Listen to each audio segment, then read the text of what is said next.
Good afternoon, everybody here and there.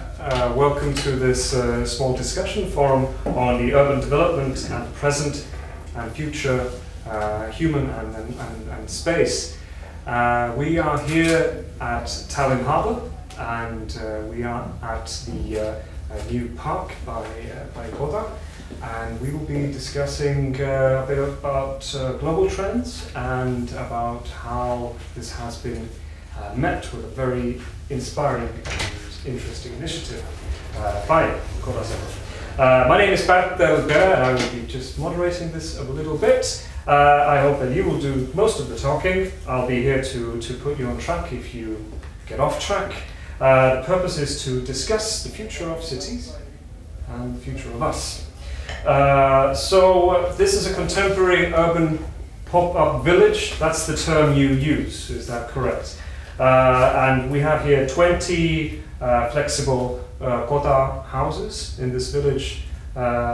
Is that number correct? It's 20-ish. it's 20. All right, we have here on the panel, beginning from the window side, we have Mr. Hannes Tamjärv, who's the founder of Kodasema, then Birgit Linnamäe, who's the CEO of Kodasema, then we have Anders Stenros, Dr. Anders Stenros, coming to us from Helsinki, the former Chief Design Officer at Helsinki City, and Mr. Ralf Damm, the architect of this park. Let's begin by a very simple question. Could you introduce yourselves as well, very briefly, and tell us what connects you with this park or with the sea, because we are at a sea festival. Open floor, open mic. Anybody can go first. Right, let's begin by you. Well, luckily I had a chance to work on this Koda Park, which is a development of this magnificent piece, the living, working, servicing unit, which was already produced by Kodasema. And the development idea of this unit is to make it appear in small urban units, not just only one pieces around the world or in the nature or in the cities where it also fits. It's a good piece, it fits in nature, wherever. And here we are in the urban environment where it should be naturally. Yes, it could be, it should be. But at the same time, this experimental side is a very good idea also, because it is for now for 5 years here. All right, that's a temporary thing, which makes it much easier to pop up. All right, so this pop-up village, pop-up means 5 years in this country. That's good to know. Anna. Well, first the sea connection. My grandparents, they used to live in the outer islands of the Gulf of Finland, in the eastern part of that. So our family has always been on sea, so to speak, and my father has been offshore racing too, like my both brothers, not me although, but we are sailing family. But the more serious thing is that I'm very much interested in now this concept of co-living and co-working, because we can see how lonely people feel, or how fragmented their life is actually. So people need more human face-to-face connection, and this kind of community creation is obviously supporting that. So I'm very much for Koda village. Great stuff. We'll be coming back to that, this creating community. Birgit, what connects you with Kodasema and the sea? I'm not much of a sea person, I must admit. But my ambition with Kodasema is to create a precedent, to internationalize as quickly as possible and multiply the scope of very high quality design and engineering. And I feel Estonia in general is a very is a very good location to create stuff.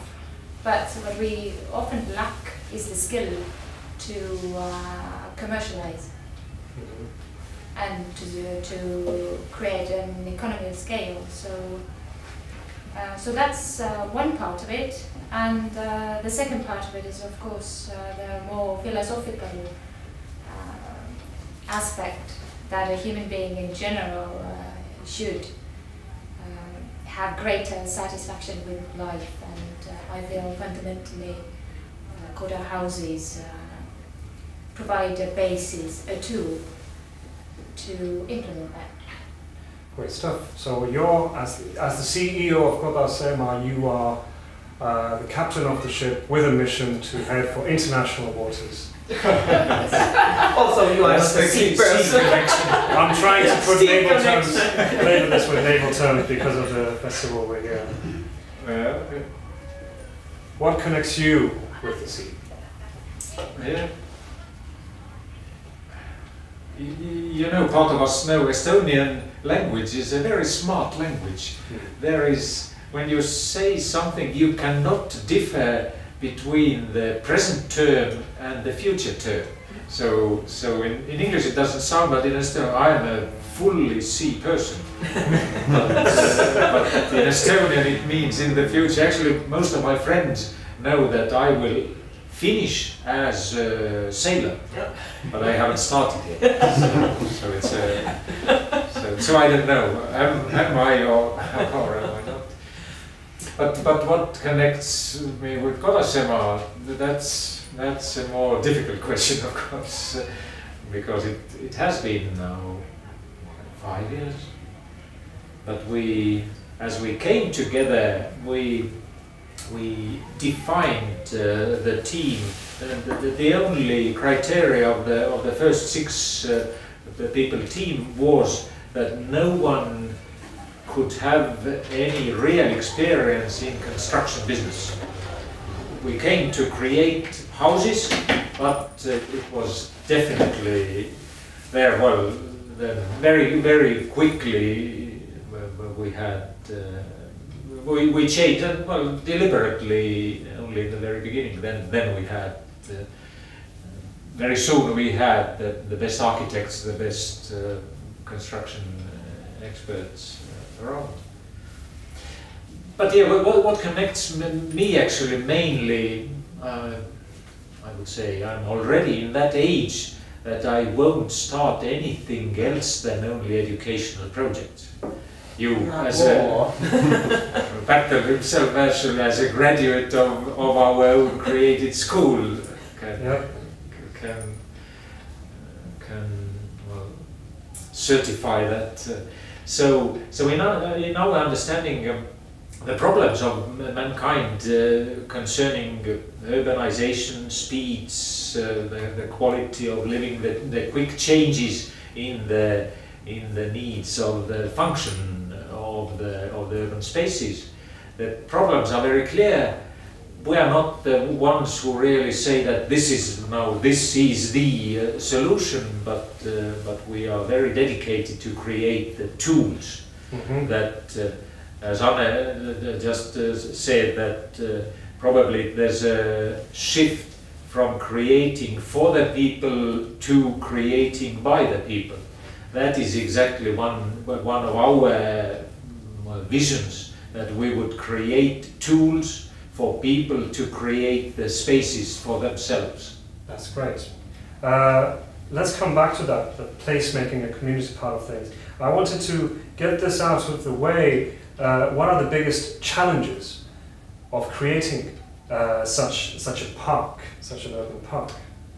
Birgit, can you tell us what are the particular nuances? If Hans mentioned that no one of you had a prior construction industry experience, what have been the obstacles that you run into if you want to build such modular temporary houses, and if you want to build a park? Is there legislation and administrative?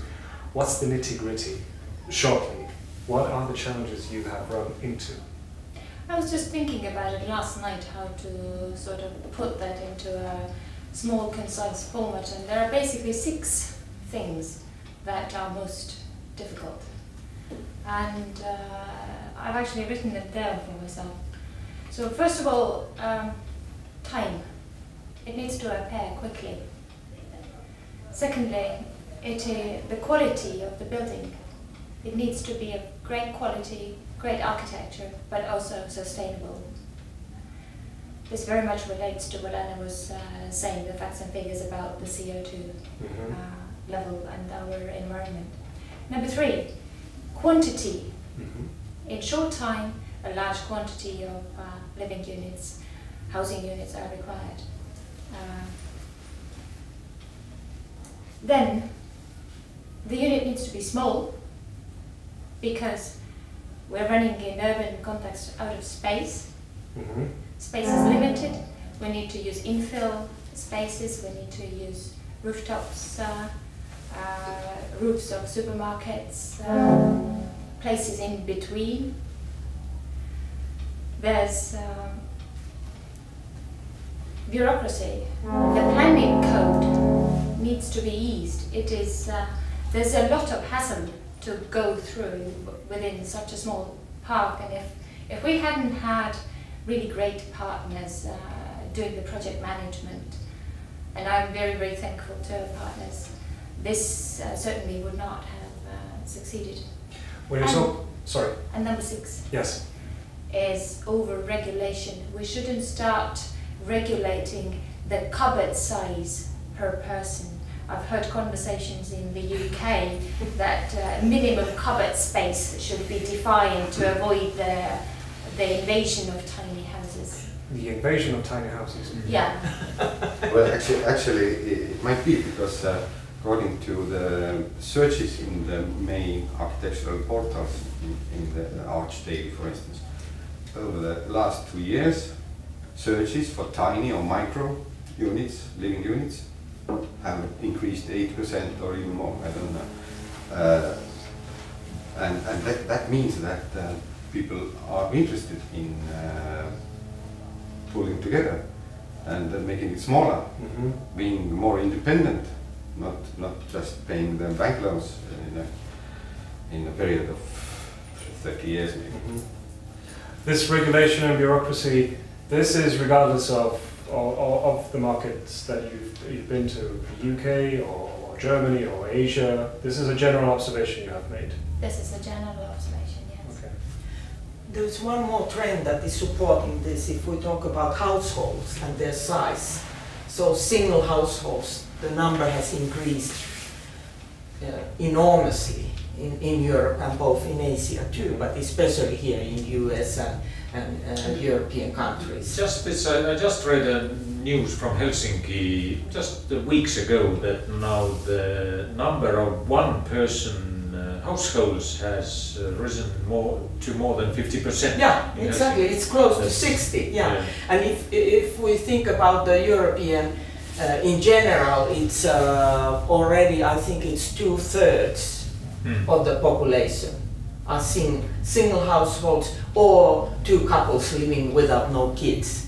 So meaning that the old-fashioned idea of core family that used to be father and mother and 2.5 children, at least that was in Finland, the average model, that is only 25% of the population anymore. Also, whole system, the policies, the regulations and everything is based on that nucleus family model. But it's obsolete, it's about the past. So there's more and more, and especially in the metropole areas, there's a lot of single households. But the spaces, the statistics of the apartments is totally different. Yeah, So exactly. You have your four bedrooms. Yeah, you have 75% of those. It's exactly opposite, probably. Yeah. I need to add a figure here. Yes, please. Would you say that the context or our living environment, the regulatory environment is totally outdated? I came across a lovely figure from Germany that in the 1990s there were 5,000 building or planning norms, and today there are 20,000. So when you were asking From how 5 to 20? so when you were asking how difficult it was to set it up, yes, it was pretty difficult. It was the 15,000 because Estonian legislation has pretty much taken after the German legislation. And the problem is that that legislation that is both for permanent and for pop-up buildings. Mostly, I mean that there's no difference. Yes, that's true. Yeah. And there's another reason probably for that bureaucratic burden. First of all, probably mankind is going that direction into more and more legislation, more regulation. That is unfortunately universal. But the small and prefab units have had well, a pretty bad history whenever they were created in, or at least when they were very used in the 50s after the Second World War. Well, prefab meant ugly, low quality, any bad feature. But still, you think about pop-up village or park. Probably most of the people in the city councils have a understanding that is something ugly. Meanwhile, maybe there's a comment, Johannes. I think this is deliberately. For instance, if you want to buy a cheap car, that's definitely ugly. It makes the buyers, the clients, feel safe that this is a cheap car. And makes them look ugly. Yes, because in any series production, you can work out a model which is designed up to the smallest detail. That's not the problem. I know, I have been in 10 years in production company. So the house is also, if it looks like a well-designed thing, then you don't believe it's cheap. And vice versa. You have different you have segmentation for customers, and the least expensive is the ugliest one, because you want them to upgrade and then purchasing to the next level, right? See what I mean?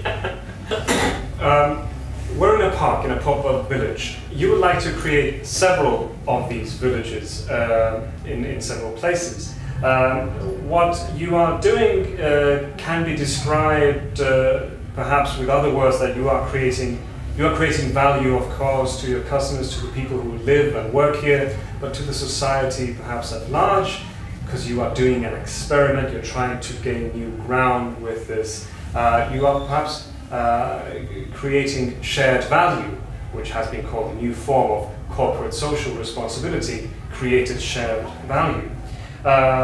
What could that be? Well, perhaps what you're trying to do is to create a community of people here. They want to feel safe, they want to be happy here, you want them to feel safe and happy here. This can often become very untangible, but a very specific, tangible aspect of a sense of community can be crime and tackling crime. If there's a strong sense of community in a society or at a city district somewhere, at a pop-up village, crime should go down.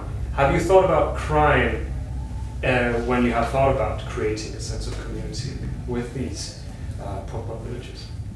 There are three soft values for me, or social aspects for me in the focus, and one of them is crime. Research clearly shows that in the context of urbanization and very thick population density, crime goes up, but not only because of the density, but also because of the loneliness and segregation of people.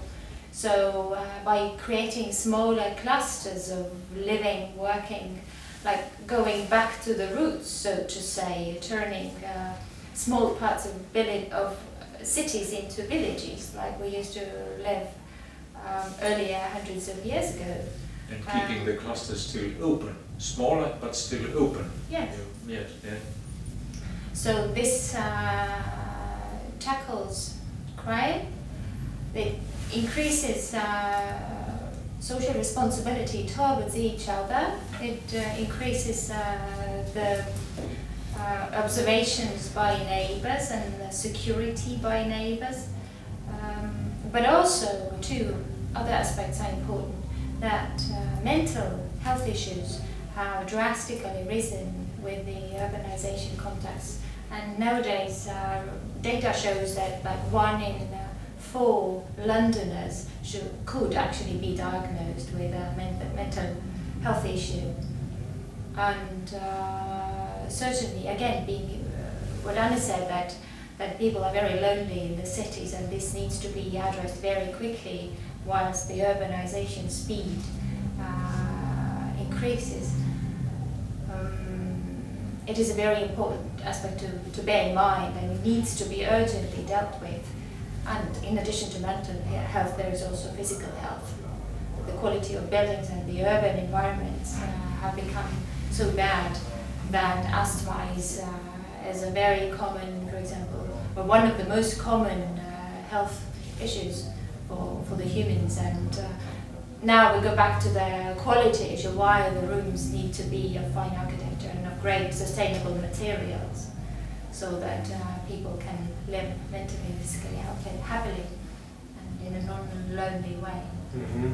And just one practical reminder for ourselves, we have been focusing on really creating the space, the unit, the building block, both for kind of construction building block and the community building block, but we ourselves are not there yet, and we are not the best ones creating the communities. That is where we are actually seeking, or maybe actually waiting for some very smart partners to do that community building, or again, well, there can't be one centralized entity building the communities.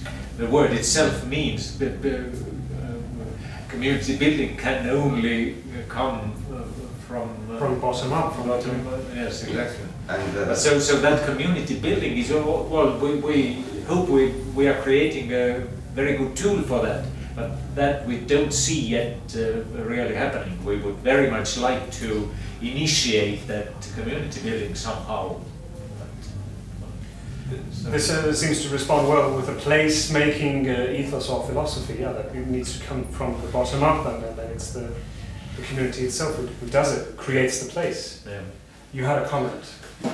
the idea of a flexible unit leaves it free. Mm-hmm. We don't have to plan that here is the street, there are dwellings, there is a hairdresser, there is a cafe. Mm-hmm. The example is here around us already working. Mm-hmm. Some are livable, some are services, some Mm-hmm. are shops, whatever. Anna, you wanted to say Yeah, And they can change. Mm-hmm. I was thinking this earlier discussion about crime, and rather than focusing on the crime per se or itself, I think we should talk about this feeling of safety. Mm-hmm. And how the communities, and especially the social control that comes with the communities, is enhancing our feeling of safety. I mean that, let's say for elderly people, if you can't see he or she during the 2 days, you knock on the door and ask, lady, what's wrong with you? Can I help you? And things like that. So I think that comes naturally when you have a smaller community, but if you have huge building blocks there, nobody wants to know who is the next neighbor, basically. So I think that we have to learn, this is educational, we have to learn again how to build this feeling of community, so in order to benefit out of that. And this community building is interesting because it also needs community management. Mm-hmm. It needs a kind of event production, it needs, strategic planning, taking care of things. So I think that there is a lot that we have forgotten, so to speak. For example, a long time ago I read an article about the so-called third place. You have your home first and your work second, and then in between you can have a coffee shop, or you know, you can have your drink on a bar or whatever you do, but that's the third place where you spend your time. And one important issue basically when they analyzed those third places in 1980s was that there should be so-called regulars. People who are almost all the time there in the third place. They know everybody, they can introduce people to each other, and that's how the innovation hubs started, you know, because they introduce people to each other and they exchange ideas, and suddenly, you know, bright ideas, like we discussed today. Okay, let's do something together, and now we already, after, you know, half an hour, we already have a plan for the future. But it means that there must be something behind it. It doesn't happen just by accident, because you invited me and you knew that I might have same kind of ideological aspirations and set of values, so it started to happen. But these people who are there, they need to be in a very fine architecture, in an organized or sort of understandable space, because if the space is chaotic, then people need to pay very much attention psychologically to navigating through the society, through the streets, through the buildings, and that's why architecture is so, and materials are so important, that when a human being can feel him or herself comfortable, only then he becomes creative. Yeah, because architecture, it can enable something, it can support something to happen, or it can be a barrier against. So I think that I was especially delighted when I came here. Immediately I felt good. It's really like a village. Congratulations! I mean, that I enjoyed the atmosphere, the scale, the detailing, everything were on its place from my cultural perspective, as I can say. So, but it's a very subtle, this whether you find it that it's rich enough, the environment, or it's chaotic. So you have to know when you go to other or the other side. I would like to touch upon design, but a remark first on crime and public spaces. We're working on a project with placemaking, we call it Nordic placemaking. How could placemaking working with public spaces suit to the Nordic environment, the cold, the dark, the weird countries that we have here, where people perhaps are not that friendly and do not immediately go and have a coffee with a stranger. So how could placemaking work here, as it has worked in Vancouver, Toronto, Valencia and elsewhere? A part of the... I know. Do you know? Fantastic. I know, I have an answer. Part of the thing that we are looking for is how, because safety underpins everything in public spaces, how can we address safety? And a city in Finland, Lahti, for example, they had a question. They had renewed the park, just a normal public green park. They put benches there, lovely new benches, and homeless people started using those benches more than anyone else. So they now had a problem. These are used by homeless people, and nobody else wants to go there. So what to do? And after 2 weeks, they just removed the benches. They realized that yes, the problem obviously with homelessness is elsewhere, but that park, that problem, that's how they solved it. And they asked us what to do. And yeah, we don't have an answer as well, no miracle cure, maybe you have, but one of the things that we have been discussing is that with a public space, it's everybody's, it's democratic, so if one user group, homeless people, or thieves, or skaters, or whoever, if a particular group starts using it, a bit too much maybe, on the expense of others, then what you need to do, and can only do at public democratic open space, is that you take that space back. Now, easier said than done, but that's the only cure that we have come to. That yeah, if it's a public space, you just need to curate, manage it somehow, a pop-up village or a park or something else that other types of people want and need to be there. So it probably comes down to this community again, and you being present and not allowing thieves or crime just take up too much space. There's there's probably no other way. Or Anna, do you have a way? Yes, first of all, I think that I once read that number one, what comes to a good place actually, the number one rule is that it's diverse enough. Mm-hmm. It's both for young and old, for women and men. But then coming back to this thing, the solution, how to make a good place. All right. So ask women, of course. No, I don't know if you know the story of a City of Women. Have you heard about that study that they did in Vienna actually in 1990s? And they have some problems in the heart of the city, in the city center. So they ask different groups of people, men and women, how you feel about the city and what are the problems. But outcome of that study was actually that men, they just define the problem. Let's say there is too much stress there, or the traffic is bad there, that it's non-accessible. But what did women do? They also suggested how to fix it, how to fix the problem. For example, well, there are only stairs and I can't take my grandma upstairs, but if you put a ramp there, I can easily take my grandma too. So they always suggested how to repair that. Okay, so the city started to follow these rules or these suggestions made by women, and suddenly the whole heart of the city started to work well for all ages, all genders, all groups of people. So ask women. Hannes has a favorite sentence to add, I think. Yes. I want to hear that, please. Well, I'm using that any time. Well, people stuck with the problem, and well, I don't know. You tell. I need to tell your favorite sentence. But Hannes strongly believes that women will save the world. Very good. I'm pro that. And I can elaborate that. Well, if we had another 3 hours, I would keep on talking. I really believe that's. Heroes, they will do it. They will fix everything. Heroes, female heroes. Super heroes. Super heroes. That's even better. Now I have a new one. But what you said, absolutely. But is this a combination of the 8-80 principle in urban planning and cities, that you need to have a space that's safe and stuff to do there for 8-year-olds and 80-year-olds, combined with what was it called, feministic urban planning?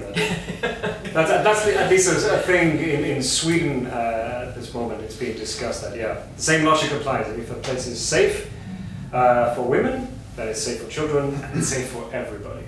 They've used this as well in more not suburban, but a bit poorer areas and troubled areas in the outskirts of Stockholm, asking people what to do, how to make this corner here safer outside a public library, where you usually have these young men just sitting around and not creating a good vibe. What to do, how to get more women there?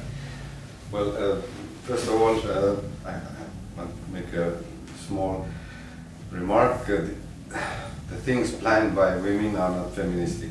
They are just normal. No. Yes, they might be normal or not normal, but not feministic. It's totally another word. Because men are rational and they plan things more in a dry way. And women are soft and full of emotions. They just feel how they should do, how we should plan or fix a problem. It's not so rational that we have to do this. And it also, I support fully you, because it also came out in that Vienna study that when they ask how men are using the public transportation, for example, or how they travel in between home and work, so usually they tend to go from A to B, back from B to A. But how women they used it in more diverse way. First they went to the grocery nearby, then they pick up the kids from the kindergarten, and then they say hello to the old mom, and finally they ended up to the B, to the home, or A, to the work, whatever. But it means that they used a combination of different how you call it? Roots and car and bus and whatever, you know, bicycle, rather than men traveling, you know, very rationally, the direct way from A to B. So that's why it's also that maybe women, they expose more in urban environments, so they know, they somehow have more information about tiny details. So we need to start having Koda parks for those who think like men, that have only one monofunction, and then we have multi-functional Koda parks. No, I highly recommend that we do a workshop together here for women only and see whether it's a different outcome, because I did once a study how women use elevators in big shopping malls. I facilitated that study, and it was interesting because the young women, teenage women, women with children, elderly women with some dysfunctions of walking, they all use elevators in a different way than men 30 plus. So I think it's good to compare every now and then. I don't know whether the outcome is that different in our culture, but it would be interesting to see how women especially feel about this Koda world. I believe the difference is also that the women do not, maybe they have a very good idea or solution, but not a very good explanation. Men always have to make a list of arguments what they have done, and this is how the society works. That you have to write down all the arguments. Why is it good? And that I feel lost in the arguments. Yes, of course. And the argument that I feel this way is not an argument, but it should be. But city is not only rational, it's also emotional, actually. Yeah. Well, one reason I suppose why the roots that women have differed are more creative perhaps is that yes, they need to take care of children. Men very often do not do that much. More and more so. But it's changing nowadays. Absolutely, at least here in the Nordic countries, yes, but that's already a part of the explanation why men go from A to B, because that's what they do, because they're not taking care of children that much. But that relates, of course, that's I think one of the beauty of talking about the urban environment, that it relates to so many. It's a window, or offers a reflection to the entire society and how we behave and how we are and how it. Well, how did the quote from Churchill go? First we build the environment, then we shape the environment, and then the environment shapes us. Was it something like that? Back to design. If we don't for a moment talk about the design outside the pop-up village itself, we talk about the interior here and the exterior as well. Good design matters, but why? I read an article in April about the Milan Design Week and Google, together with a design company, Muto, from Denmark. They did an experiment there, and they proved that good design matters. How? They built 3 different rooms, designed them well. They had different features. One was more lit and warm, used warm colors, soft materials. The other was more formal, like a meeting room. The third was different.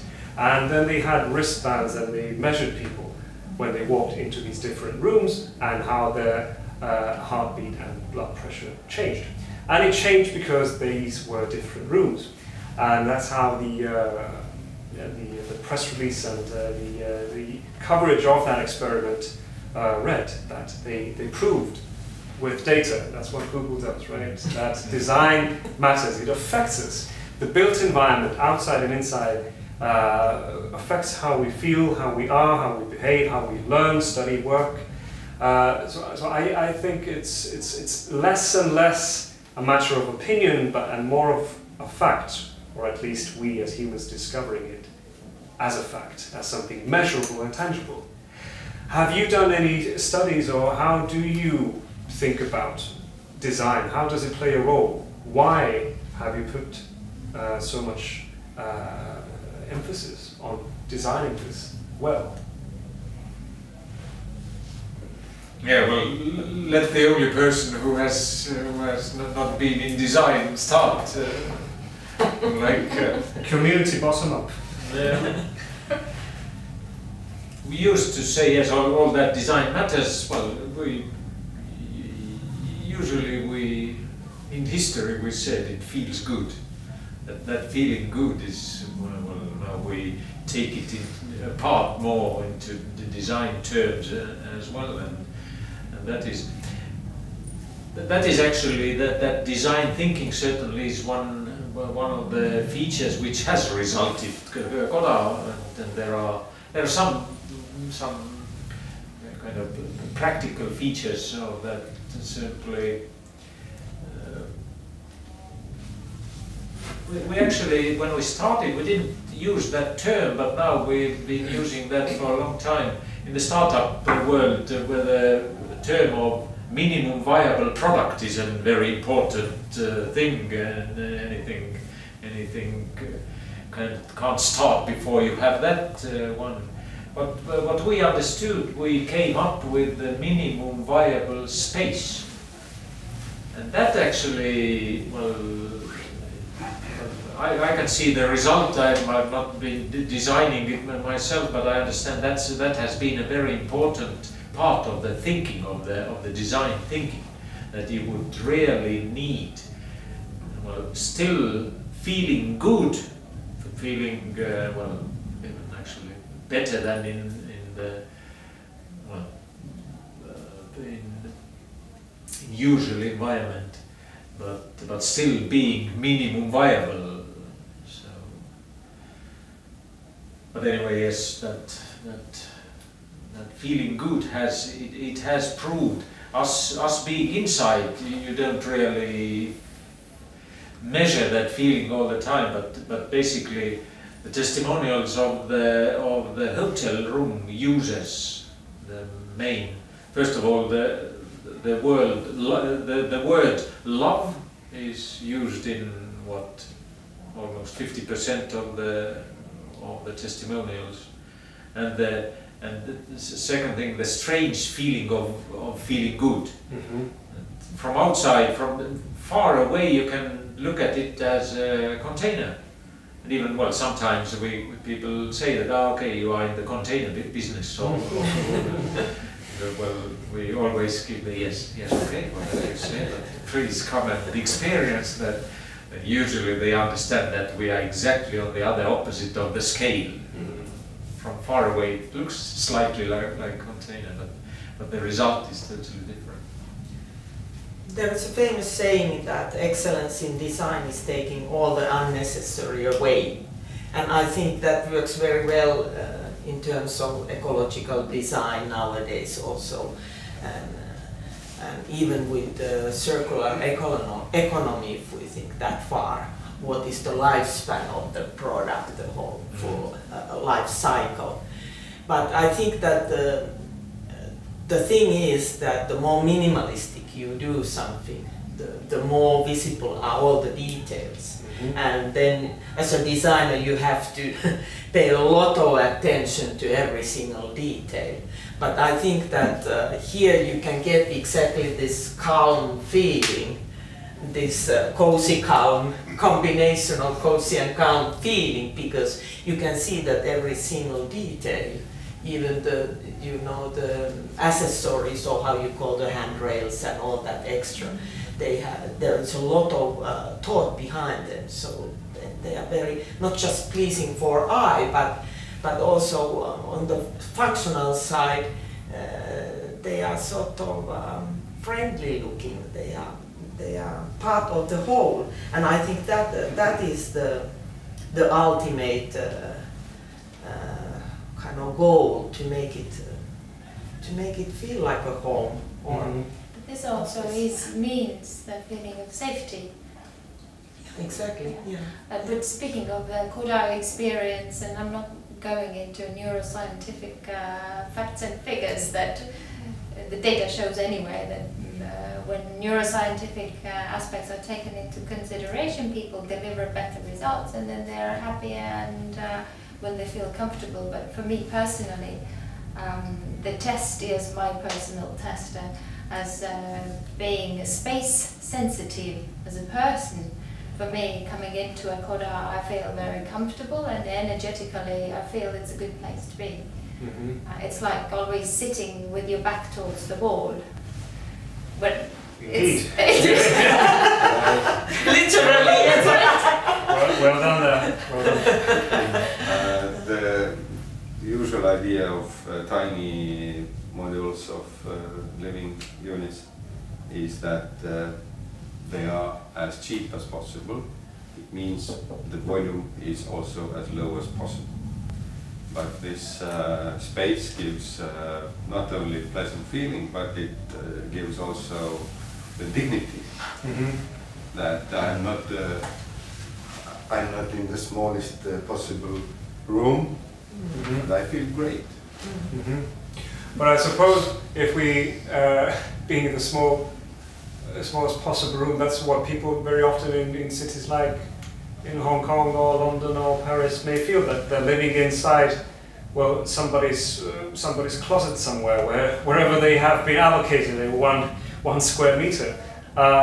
The issue that you're trying to address with this is exactly this, that we have loneliness, we have households where you have only one or two people, and we have these in-between spaces, but just temporary derelict places in the urban environment where there's nothing going on. This is where you want to install and have the pop-up villages, but also Koda houses, as I've understood. These temporary places in big cities. Yes.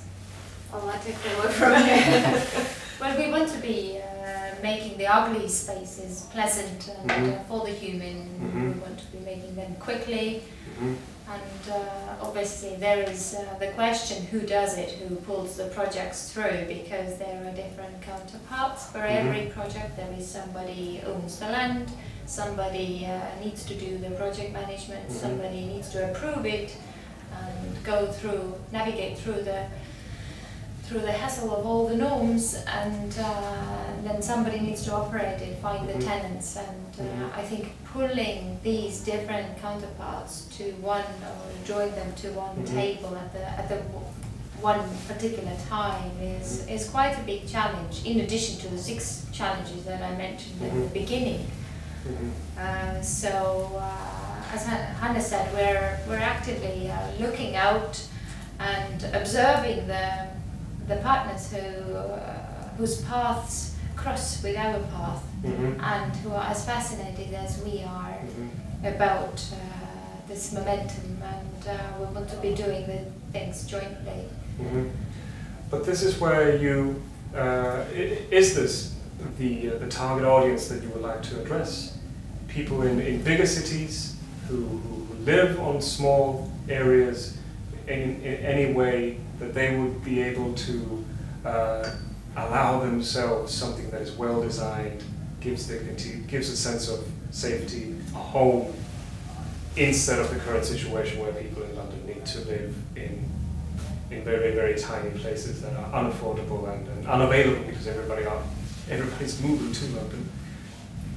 I can see also an alternative for this approach, because I was thinking that there are usually in big metropolitan areas, there are huge development areas that it takes 15 to 20 years to build them from the scratch to the final phase, or even bigger lifespan.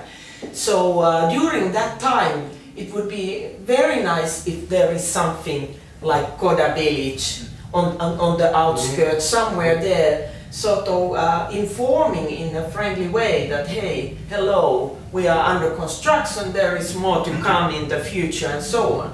Because for those people who are the first movers in that kind of areas, it's an endless row of noise and dust and all that comes from that. long period of building rather than dropping the boxes first, you know, in a good sense. And then there is one. Let me have a remark. I know you don't know that, but exactly word by word, that is the next Koda being prepared of 50 Kodas. The next park actually exactly telling in that type of. Wonderful, yeah, because that was, I mean, that it's a good signal for local people and people visiting there, and also people working there, that they see that something is already present. And they can be used, you know, in many ways for local information center or housing or cafeteria, any. And economically also, it's not a wasteland. It's, no, exactly. But there is a beauty behind that. Now I tell you the secret. You know, based on architecture, that usually the history of this temporary building is that they are there for stay. There are many good examples, at least in the heart of Helsinki, you know, that this is a temporary building and it became so popular and it became like a landmark that now it's saved. So the first Koda park. But this is the opportunity for every new ideas that people are usually afraid. Are we now deciding on building this huge road here? If there is a possibility to make it temporary and test it, then everybody's safe. Let's try it. So I'm sure that an Eiffel Tower. I'm sure that this will stay here longer than 5 years. People will take it over, you know, to their own. But Anna, you come from we're here at this sea festival today, and you come from a land of 1,000 lakes from Finland. Yeah, but I'm a sea person. I'm not a lake person. No, that's a huge difference. Okay. I did not mean to offend. Taste different. Yeah. but you also, yes, you live in Helsinki, which is just what 15 minutes by Hyperloop tunnel in the future. So it will be very very close. Twin cities. Twin city, Helsinki. There we go. Now Helsinki. It features on many lists and indexes and that ranks it very highly because of its livability and life qualities. But Helsinki is not exactly blessed with good weather like other waterfront cities like let's say Hong Kong or other places are. So you have had to fight hard for building a good public space all around the city, as well as opening Helsinki more and more to the city. So to the sea, you mean? To the sea, yes. It's hard work that you have been doing because it's not come naturally. You don't have palm trees. What has Helsinki done, and what could others learn from it? And what sort of a future or role would modular housing have in Helsinki as well?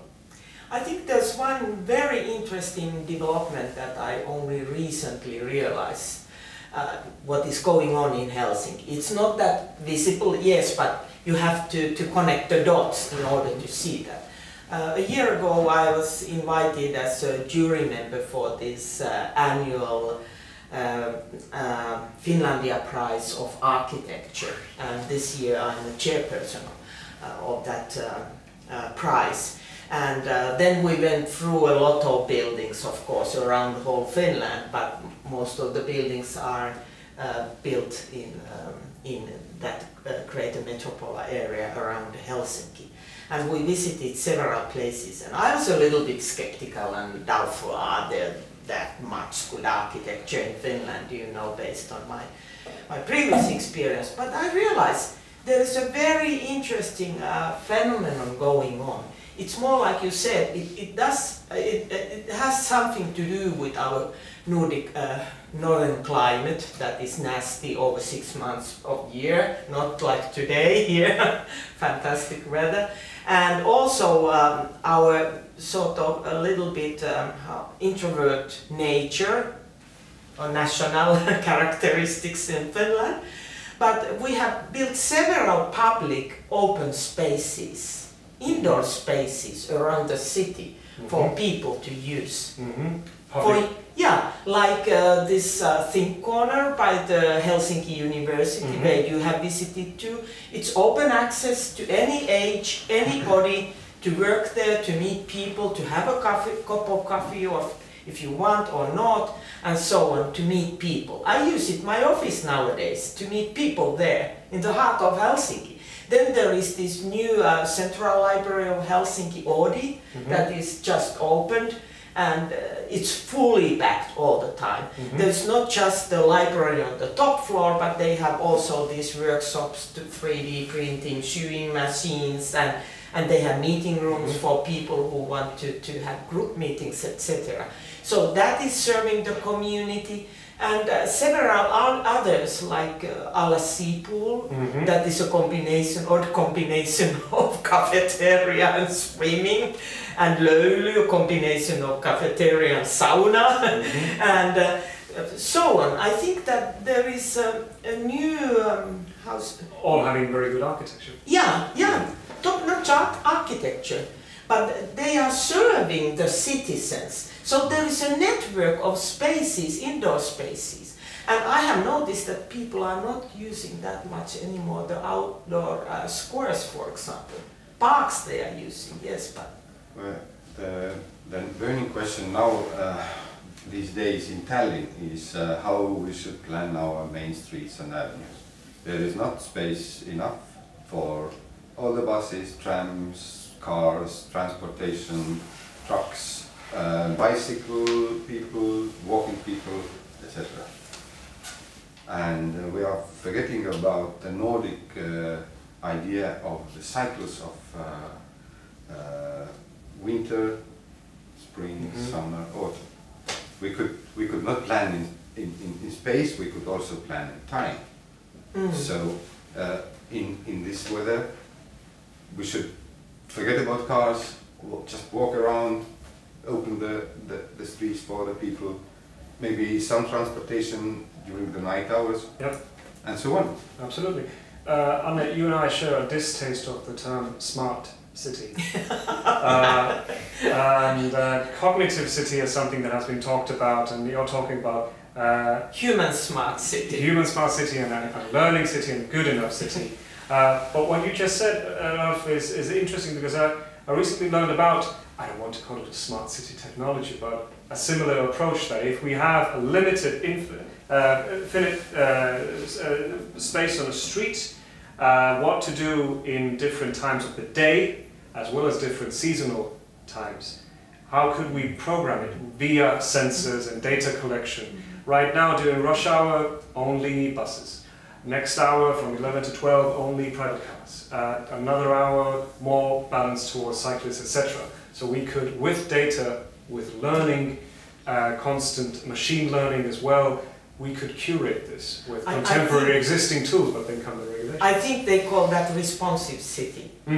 It's the smart cities 2.0, meaning that the city is responding to the data that it's collecting from citizens. So actually, so that the citizens are driving the city and not vice versa.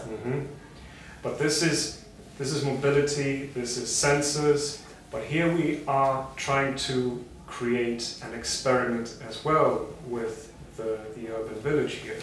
Which is very much in the same lines of really designing not only space but also time. Because, well, maybe not a daily routine of time, or why not? It's not excluded to think of different uses during the day, but certainly during the year. There's a working, schooling period of 9 months.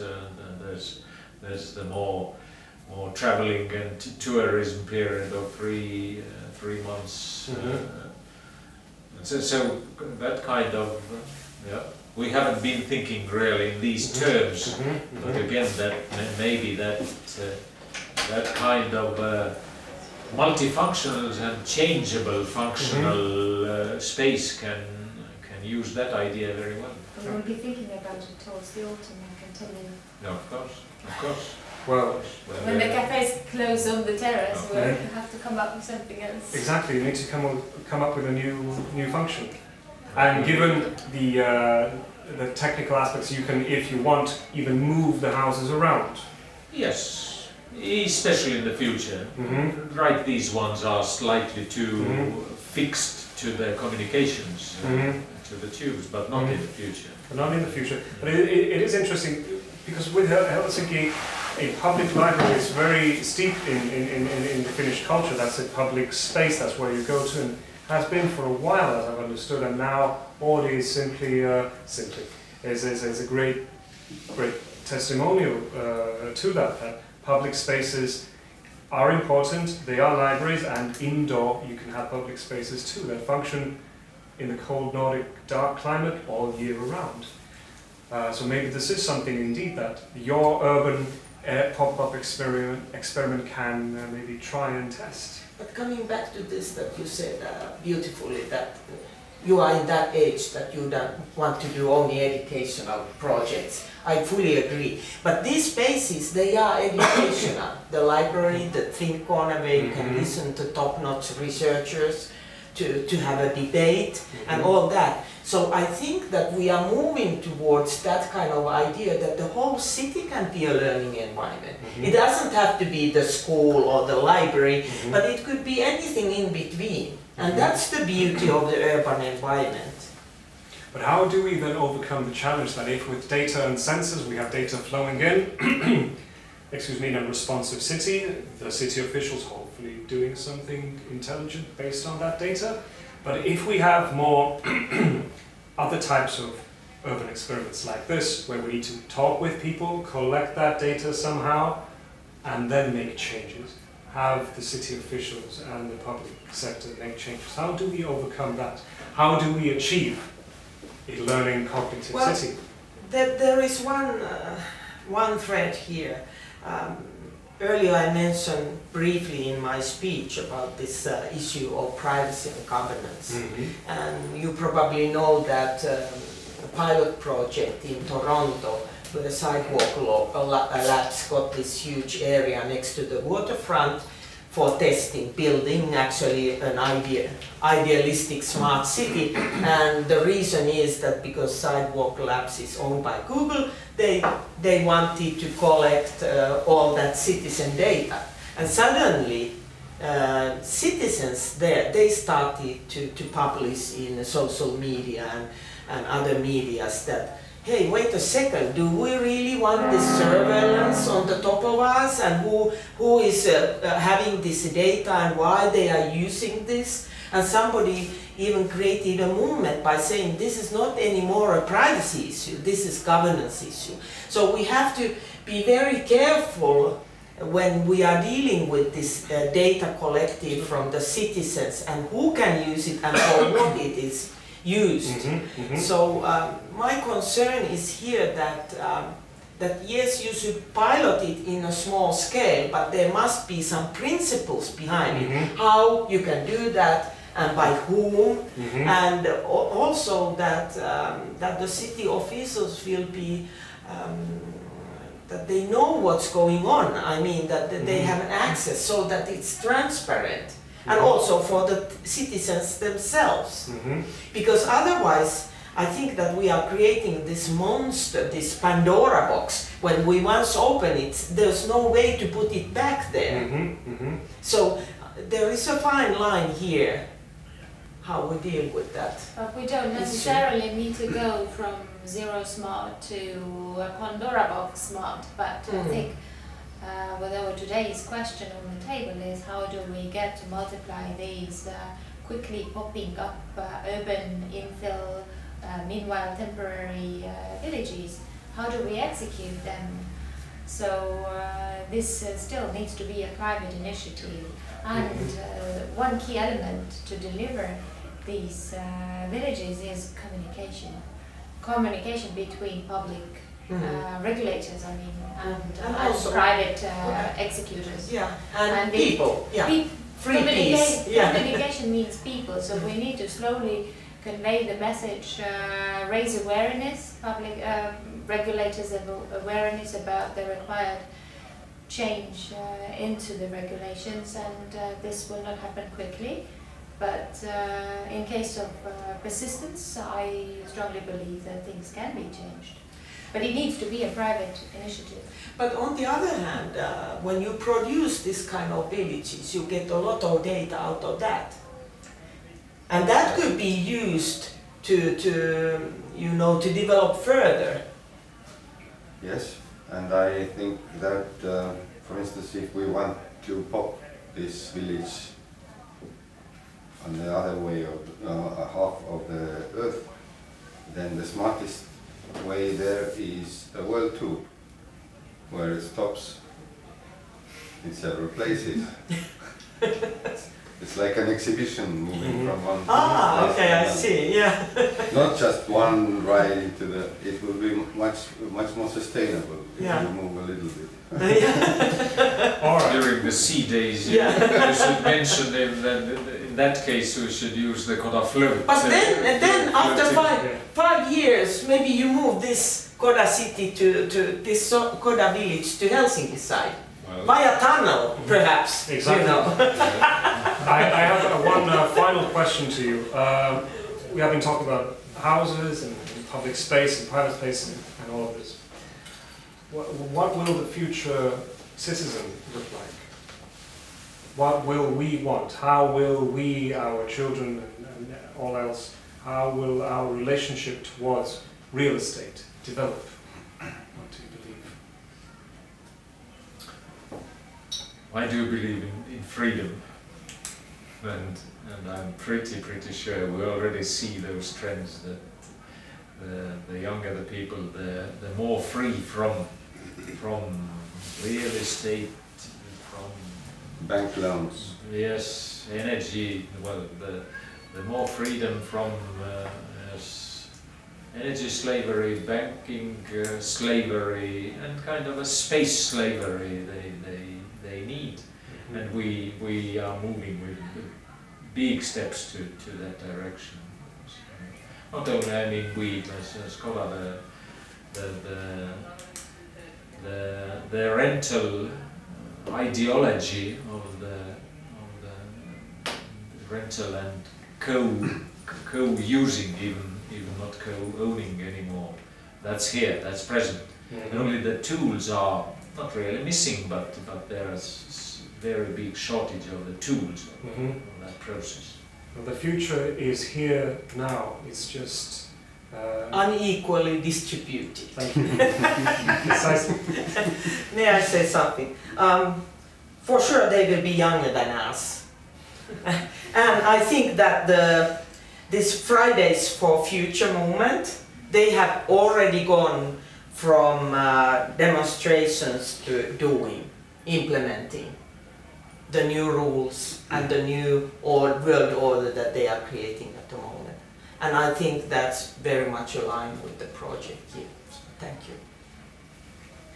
I think people's days will be more fragmented, but also interdisciplinary. People are motivated by being free. That also means doing different things, mixed or intertwined. And I still strongly believe that we can tackle the mental health issue, that they will be all with a great level of satisfaction with life. I totally agree with Hannes, of course you too, but the main idea is that being free would produce new ways of societies working. I mean, now, for instance, schools stuck people to places, not, and also these bank loans and whatever, but people want to be, maybe even they don't go anywhere, they stay in this small Koda, but still they feel free, that's the idea.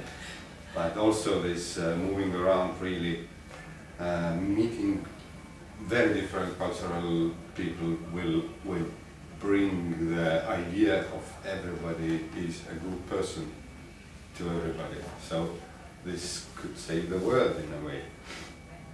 That's a good note to end this discussion on. Thank you all very much. Happy to see a bit of the future and a glimpse of what's going to happen. And we're all now free to leave and explore the other houses in this pop-up village. Thank you very much. Thank you.